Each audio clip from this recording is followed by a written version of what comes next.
অর্থাৎ এই যে ভারতীয় পণ্য বর্জনের যে একটা কম্পন, একটা জ্বর আজকে ভারতে উঠছে, এটাকে মোকাবেলা করতে এখন এই সরকারের হিমশিম খেতে হচ্ছে। অথচ হয়তো কেউ বা তাহারা বলে থাকতে পারে, তার প্রশ্নটা হলো যে যে আঘাত পাবে সেটা চিৎকার দেবে।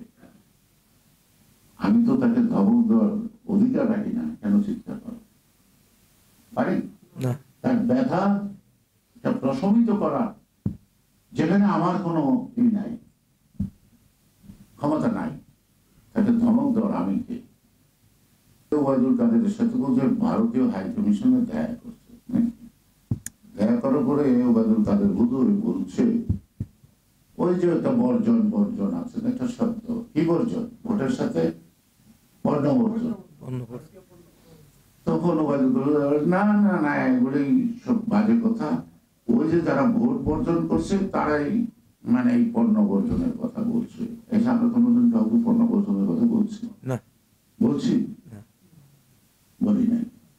পরশুদিন একটা ভারতীয় পত্রিকার জন্য আমাকে টেলিফোন করতো সাংবাদিক, আমাদের দেশের সাংবাদিক প্রধান বললো তার কত লক্ষ টাকা জানা যারা দরকার নেই কিছু। তখন বলে এইরকম ক্যাম্পেইন হচ্ছে, আমি তো দেখছি না তো কারা ক্যাম্পেইন করছে, আমার কানে তো কোনো স্লোগানও আসছে না। সুতরাং আজকে বাংলাদেশের মানুষ কেন কোন একটা ডিপ্লোম্যাটিক এর সাথে আবার অনেকক্ষণ আলাপ করলাম, দেখো বাংলাদেশের মানুষ গণতন্ত্রে বিশ্বাস করে, গণতন্ত্র চাই, এই কারণে কিন্তু তারা ৭১ যুদ্ধটা করছিল। সেই গণতন্ত্রের একটা ধাপ বাংলাদেশ তো পুরা বাংলাদেশের মানুষ তো সব গণতন্ত্র ভোগ করে না, কতটুকু তার গণতান্ত্রিক অধিকার আছে এই ব্যাপারেও কিন্তু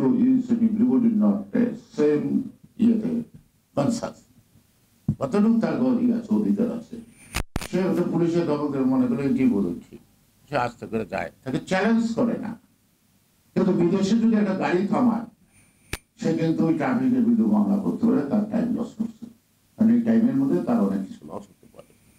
এবং ওরা কি করে বাড়িতে একটা পাঠায় দেয়, যদি গাড়ি কোনো ই করে রাস্তায় যদি সঠিকভাবে না চালায় থাকে তাহলে এটা বাসায় চলে যায়, কিন্তু গাড়িটা থামায় কিন্তু চেক করা, কোনো ড্রাইভিং লাইসেন্স চেক করা হয় না।